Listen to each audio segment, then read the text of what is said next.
নির্বাচন কমিশন সার্বিকভাবে প্রস্তুত থাকলেও আগামী ত্রয়োদশ জাতীয় সংসদ নির্বাচনের জন্য মাঠ প্রস্তুত নয় বলে জানিয়েছেন প্রধান নির্বাচন commissioner AMM Nasir Uddin. Schedule ঘোষণার সময় যেসব দলের নিবন্ধন থাকবে তাদের নিয়েই আগামী নির্বাচন অনুষ্ঠিত হবে বলে জানান সিএসি। এছাড়াও 2021 সালের সংসদীয় আসনের পুনর্বিন্যাস না করলে নির্বাচন আয়োজন বিঘ্নিত হবে উল্লেখ করে সিএসি বলেন, নির্বাচন ব্যবস্থা সংস্কার কমিশনের সব সুপারিশ ভালো বা গ্রহণযোগ্য নাও হতে পারে। বিস্তারিত আবু সাইদ অপু রিপোর্টে। নির্বাচন কমিশন সচিবালয়ে নির্বাচন বিডে কর্মরত সাংবাদিকদের নিয়ে reporters forum for election and democracy আয়োজন করে RFED টকের। সেই সুপারিশগুলো এখন চূড়ান্ত করার কাজ চলছে। মাননীয় প্রধান নির্বাচন commissioner AMM Nasir Uddin sir. এ সময় প্রধান নির্বাচন কমিশনার এএমএম নাসির উদ্দিন বলেন, যদি স্বাধীনতা অক্ষুণ্ণ থাকে তাহলে স্থানীয় সরকার নির্বাচন সুষ্ঠু করা সম্ভব। ভোটারদের ভোটাধিকার ফিরিয়ে দিতে গণজাগরণ সৃষ্টি করার উপরেও বিশেষ বার্তা দেন সিইসি। আমরা যে ইলেকশনটা করব এই আইন কানুন বিধিবিধান কিন্তু এখনো চূড়ান্ত অবস্থায় নাই, কারণ রিফর্মস কমিশনের রিপোর্টগুলো আসা শুরু করেছে।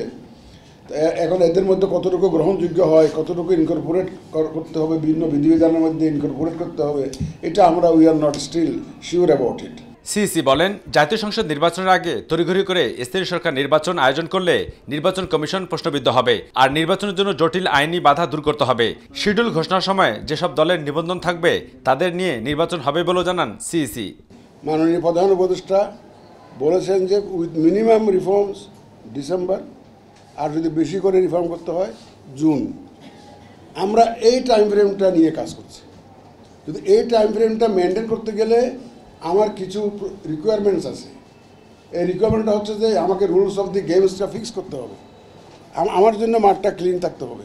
যত চ্যালেঞ্জে থাক নিরপেক্ষ হবে সব নির্বাচন বলে সাফ জানিয়ে দেন প্রধান নির্বাচন কমিশনার এএমএম নাসির উদ্দিন। সরকারের সাথে এই যে পলিটিক্যাল যে ডিবেট হচ্ছে সেটা বলছি না, ওই যে আপনারা একটা মেজর পার্টির কথা বললেন না, ওই মেজর পার্টি ইলেকশন করতে পারবে কি পারবে না সেটা নিয়ে ডিবেট হচ্ছে বলতেছি। সেটা নিয়ে এক পক্ষ বলে যে হবে, এক পক্ষ বলে যে হবে না, নানাবিধ কথাবার্তা চলছে। আবু সাইদ অপু, মাই টিভি, ঢাকা। নির্বাচন কমিশনের অবসরপ্রাপ্ত ব্রিগেডিয়ার জেনারেল আবুল ফজল মোহাম্মদ সানাউল্লাহ বলেছেন, এবারে নির্বাচনের প্রধান চ্যালেঞ্জ হবে হারানো নির্বাচনী ব্যবস্থা ফিরিয়ে আনা। নির্বাচন কমিশন এই সুযোগ হারাতে চায় না বলেও উল্লেখ করেন তিনি। সকালে রংপুরে আঞ্চলিক নির্বাচন কর্মকর্তা সম্মেলন কক্ষে ত্রয়োদশ জাতীয় সংসদ নির্বাচন সংক্রান্ত মতবিনিময় সভায় তিনি এইসব কথা বলেন। কমিশনার বলেন, বিগত সময়ে প্রিজাইডিং ও পোলিং অফিসাররা ঠিকভাবে কাজ করতে পারেনি, তবে এবার নিরপেক্ষ মানুষদের দায়িত্ব দেওয়া হবে এবং ক্ষমতায়ন করা হবে। একই সাথে সমভাবে ভোট আয়োজনের জন্য সকল পদক্ষেপ গ্রহণ করা হবে বলেও উল্লেখ করেন তিনি। জি হ্যাঁ, এ নিয়েও অভিযোগ আছে যে অতীতে দলীয় বিবেচনায় হয়তোবা তাদেরকে নির্বাচন করা হয়ে থাকতে পারে, বা তারা যেভাবে কাজ করার কথা সেভাবে কাজ করতে পারেন নাই। আমরা নিশ্চিত করব যে আমাদের যে পুল অফ অফিসার্স আছে তাদের মধ্য থেকে বেছে নিরপেক্ষ বাংলাদেশ জামাতে ইসলামের আমির ডক্টর শফিকুর রহমান বলেছেন, বাংলাদেশের উন্নয়নে চীন গুরুত্বপূর্ণ অংশীদার। চীনের বিজ্ঞান, প্রযুক্তি ও ভাষা বাংলাদেশের মানুষকে আধুনিক উৎকর্ষতা অর্জনে সহায়তা করেছে।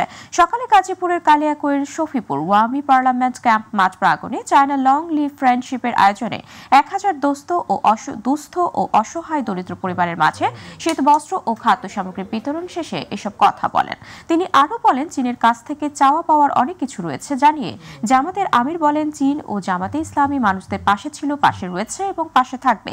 অনুষ্ঠানে উপস্থিত ছিলেন বাংলাদেশে নিযুক্ত চীনের রাষ্ট্রদূত মি ইয়াওয়েন। এখানে এসেছেন, তারা এখানকার সমাজ পরিবর্তনে অবদান রেখেছেন। আবার এই অঞ্চল থেকেও জ্ঞানী গুণী ব্যক্তিরা তাদের জ্ঞানের পরিসর আরো বৃদ্ধি করার জন্য চায়না সফর করেছেন। সেখান থেকে বিজ্ঞান, প্রযুক্তি, ভাষা এই সমস্ত বিষয়ে তারা উৎকর্ষ সাধন করে এসেছে। দুনিয়ায় ভাষার দিক থেকে যে সমস্ত জাতি খুবই কাছাকাছি, তাদের মনের আদান প্রদানটা হয় চমৎকার।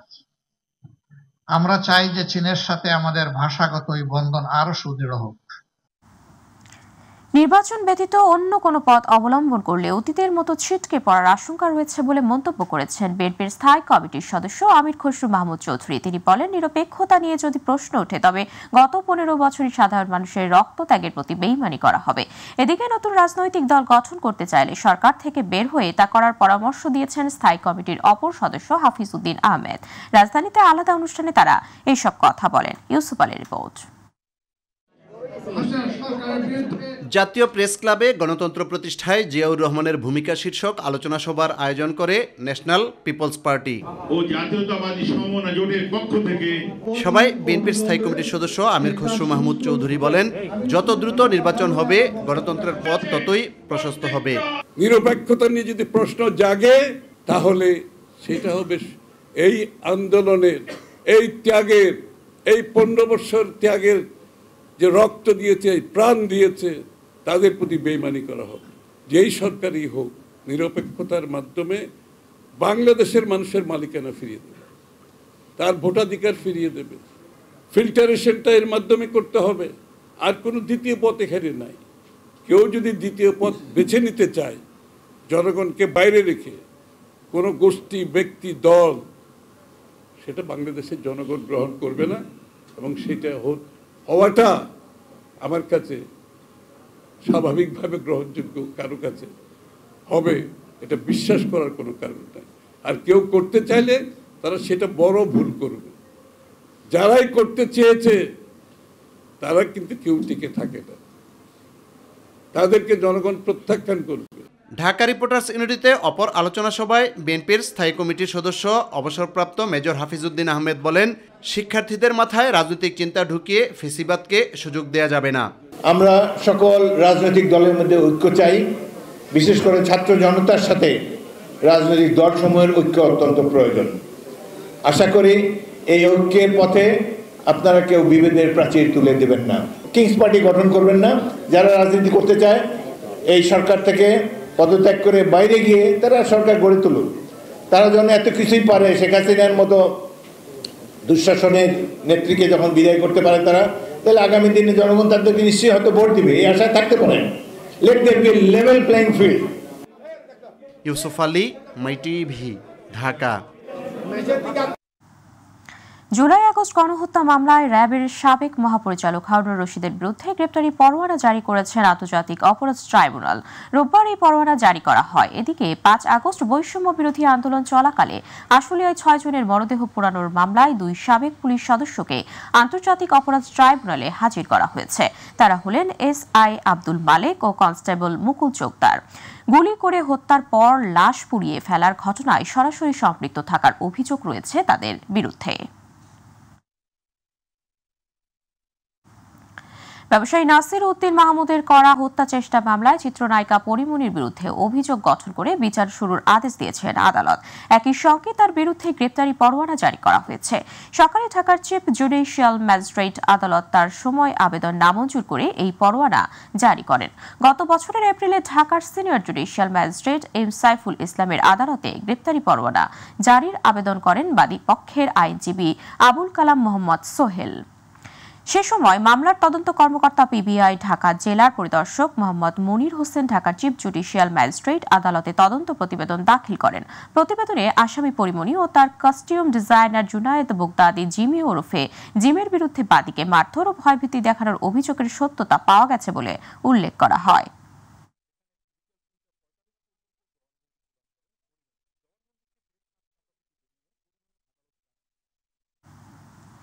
জুলাই আগস্ট গণ অভ্যুত্থানের সময় দেশের বিভিন্ন কারাগার থেকে পালানো বন্দীর মধ্যে 7 শতাধিক বন্দী এখনো ধরা পড়েনি বলে জানিয়েছেন স্বরাষ্ট্র উপদেষ্টা অবসরপ্রাপ্ত লেফটেন্যান্ট জেনারেল জাহাঙ্গীর আলম। তবে তাদের ধরতে সরকার তৎপর রয়েছে বলে জানান তিনি। দুপুরে কেরানীগঞ্জ কেন্দ্রীয় কারাগারে জরুরি সেবা উদ্বোধন অনুষ্ঠান শেষে সাংবাদিকদের এক প্রশ্নের জবাবে এই কথা বলেন তিনি। স্বরাষ্ট্র উপদেষ্টা বলেন, গণ অভ্যুত্থানের সময় বিভিন্ন কারাগার থেকে 2200-এরও বেশি আসামি পালিয়েছিল। 700 হাজতই ধরা সম্ভব হয়নি, তবে তাদের ধরতে সারাশি অভিযান চলছে।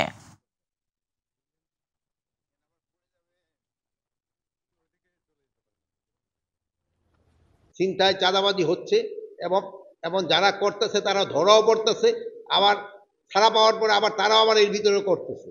এটা সত্যি কথা। তা আমরা চেষ্টা করতেছি এটা যে যতভাবে হোক কমায় আনার জন্য। এই জন্য আপনারা যেভাবে আগে সাহায্য সহযোগিতা করে আসছেন এইভাবে আপনারা সাহায্য সহযোগিতা করে যাবেন। পুলিশের স্বল্পতা নাই, হয়তো কাজের আগের মতো উদ্যমটা নাই বলতে পারেন, স্বল্পতা নাই, তাদের যে কাজের উদ্যমটা যেন বাড়ানো যায় এই জন্য আমরা সর্বাত্মক চেষ্টা করে যাব। এই মুহূর্তে অর্থনৈতিক সংস্কারের বেশি প্রয়োজন বলে জানিয়েছেন অর্থ উপদেষ্টা সালেউদ্দিন আহমেদ। তার মতে প্রক্রিয়াগত আইন কানুন ঠিকমতো ব্যবহার হলে এই সংস্কার করা কঠিন হবে না। আন্তর্জাতিক কাস্টমস দিবস উপলক্ষে সকালে জাতীয় রাজস্ব বোর্ডের সম্মেলন কক্ষে আয়োজিত সভায় এইসব জানান উপদেষ্টা। তার মতে প্রক্রিয়াগত আইন কানুন ঠিকমতো ব্যবহার হলে এই সংস্কার করা কঠিন হবে না। অনুষ্ঠানে তিনি রাজস্ব আহরণ বাড়াতে কর্মকর্তাদের প্রতি আহ্বান জানান। কথা বলেন দ্রব্যমূল্য নিয়ন্ত্রণ নিয়েও। আজকের কাস্টম ডেতে বিশেষ করে সরকারের পক্ষ থেকে আমাদের অনুরোধ, আমাদেরকে একটু রাজস্ব আহরণে রাজস্ব একটু সহায়তা করুন। জোর করে হাত মুচড়িয়ে টাকা পয়সা আদায় করেন না, কিন্তু যতটুকু আপনাদের দেনা থাকে সেটা আপনারা পরিশোধ করুন। এবং সেই সঙ্গে আমরা আশ্বস্ত করি যে দেনা পরিশোধ করতে হলে কোনো রকম আমরা বেআইনি বা অযৌক্তিক কোনো চাহিদা আপনাদের করা হবে না। একটা অফিসিয়ালি তো অযৌক্তিক চাহিদা করা হবেই না, আবার অফিসে টেবিলের নিচে যে চেয়ারের নিচে দিয়ে কোনো রকম অযৌক্তিক যদি দাবি থাকে সেটা করা হবে না। অর্থাৎ এই দুইটা ইনশিওর করলে আমি আশা করি ব্যবসায়ীকে সহযোগিতা করব। নরসিংদী রায়পুরা থানার বাস গাড়িতে আধিপত্য বিস্তারকে কেন্দ্র করে আওয়ামী লীগের দু গ্রুপের সংঘর্ষে গুলিবিদ্ধ হয়ে প্রাণ গেছে একজনের। এ সময় গুরুতর আহত হয়েছেন বেশ কয়েকজন। রোববার ভোর থেকে রায়পুরা উপজেলার বাসগাড়ি চরাঞ্চলে সংঘর্ষের এই ঘটনা ঘটে। খবর পেয়ে ঘটনাস্থলে পৌঁছে পুলিশ। জানা যায় বাসগাড়ি ইউনিয়নের সাবেক চেয়ারম্যান আশরাফুলের সঙ্গে বর্তমান চেয়ারম্যান জাকিরের জমি নিয়ে দ্বন্দ্ব দীর্ঘদিনের। এর জেরে সকালে সংঘর্ষে জড়ায় দুপক্ষ। এক পর্যায়ে দেশীয় অস্ত্রের পাশাপাশি হয় গুলি। এতে গুলিবিদ্ধ হয় মোহাম্মদ রুবেল মিয়া ও মোহাম্মদ আলম মিয়া নিহত হয়। সর্বশেষ খবর পাওয়া পর্যন্ত এলাকায় পরিস্থিতি থমথমে রয়েছে। ছাত্র জনতার গণ অভ্যুত্থানে ক্ষমতাচ্যুত বাংলাদেশের সাবেক প্রধানমন্ত্রী শেখ হাসিনার মেয়ে সাইমা ওয়াজেদ পুতুলের বিরুদ্ধে কানাডায় নাগরিকত্বের প্রমাণ পেয়েছে দুর্নীতি দমন কমিশন দুদক। এছাড়াও বিশ্ব স্বাস্থ্য সংস্থার দক্ষিণ পূর্ব এশিয়া বিষয়ক আঞ্চলিক পরিচালকের পদ পেতে রাষ্ট্রীয় সম্পদের অপব্যবহার এবং নিয়ম বহির্ভূত কার্যকলাপের আশ্রয় নেওয়া হয়েছিল বলে দুদকের অনুসন্ধানে বেরিয়ে এসেছে। এক বিবৃতিতে দুদক জানায় যৌক্তিক কারণ ছাড়াই সাইমা ওয়াজেদ পুতুলকে বিভিন্ন রাষ্ট্রীয় সফর সঙ্গী করা হয়েছে। তার ক্ষেত্রে প্রার্থীর যোগ্যতা হিসেবে দেওয়া তথ্যাদি যথাযথ ছিল না। দুদক জানায় এছাড়াও পুতুল সূচনা ফাউন্ডেশন নামের একটি প্রতিষ্ঠান খুলে বিভিন্ন সামাজিক ও ব্যবসায়িক প্রতিষ্ঠান থেকে জোরপূর্বক উপঢৌকন আদায় ও অর্থ আত্মসাৎ করেছেন।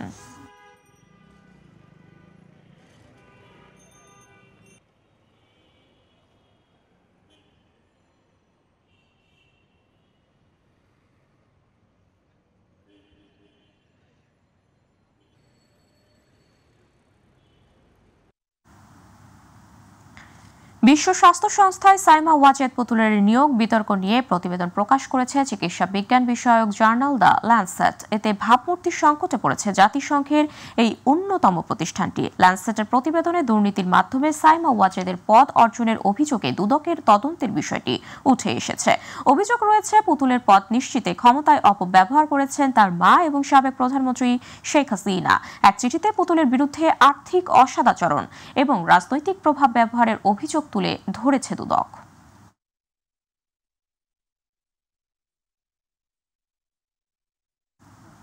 মুক্তিযুদ্ধের অন্যতম সেক্টর কমান্ডার অবসরপ্রাপ্ত major general K M Shafiullah মারা গেছেন। ইন্না লিল্লাহি ওয়া ইন্না ইলাইহি রাজিউন। সকাল 10টার দিকে সিএমএইচ এর অফিসার্স ওয়ার্ডে চিকিৎসাধীন অবস্থায় তার মৃত্যু হয়। প্রায় 90 বছর বয়সী শফিউল্লাহ দীর্ঘদিন ধরেই অসুস্থ ছিলেন। 1971 সালে শফিউল্লাহ ছিলেন জয়দেবপুরের দ্বিতীয় বেঙ্গল রেজিমেন্টের দ্বিতীয় প্রধান। তার নেতৃত্বেই ওই রেজিমেন্টের বাঙালি সৈন্যরা বিদ্রোহ করে। মুক্তিযুদ্ধের শুরুতে শফিউল্লাহ ছিলেন 3 নম্বর সেক্টরের কমান্ডার। পরে 3টি নিয়মিত আর্মি ব্রিগেড গঠিত হলে এস ফোর্সের নেতৃত্বে আসেন শফিউল্লাহ। মুক্তিযুদ্ধে বিশেষ অবদানের জন্য তিনি বীর উত্তম খেতাব পান। দর্শক, এবারে মাই টিভি বিশেষ।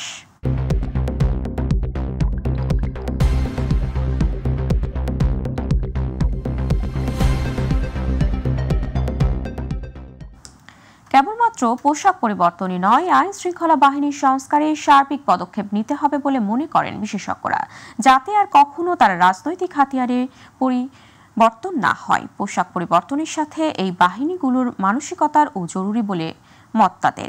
একই সাথে বাহিনীগুলোতেও মধ্যেও বৈষম্য দূর করার ব্যাপারেও পরামর্শ বিশ্লেষকদের। মাহবুব সৈকতের রিপোর্ট।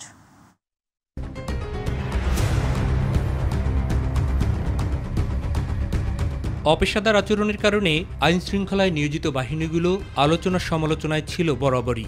বিশেষ করে গেল ১.৫ দশকে বিচার বহির্ভূত হত্যাকাণ্ড, গুম, খুন এবং সরকার বিরোধী মতকে দমনে গায়েবী মামলা, নির্যাতন, জঙ্গি নাটক, রাজনৈতিক এবং দাবি আদায়ের কর্মসূচিতে অস্বাভাবিক বল প্রয়োগ সহ নানাবিধ কারণে শুধু দেশেই নয়, এই বাহিনীগুলো নিন্দিত হয়েছে আন্তর্জাতিক অঙ্গনেও। সর্বশেষ গেল জুলাই আগস্টে ছাত্র জনতার উপর বাহিনীগুলোর নির্মমতা ছাড়িয়ে যায় সকল পৈশাচিকতাকে, ফলে গণধিকৃত হয় এ সকল বাহিনী। গণ অভ্যুত্থানে ৫ আগস্ট শেখ হাসিনা সরকারের পতনের পর দেশ পরিচালনায় আসে অন্তর্বর্তী সরকার। এরপর এই বাহিনীগুলোকে জন আস্থায় আনতে কাজ শুরু করে সংশ্লিষ্ট কমিশন।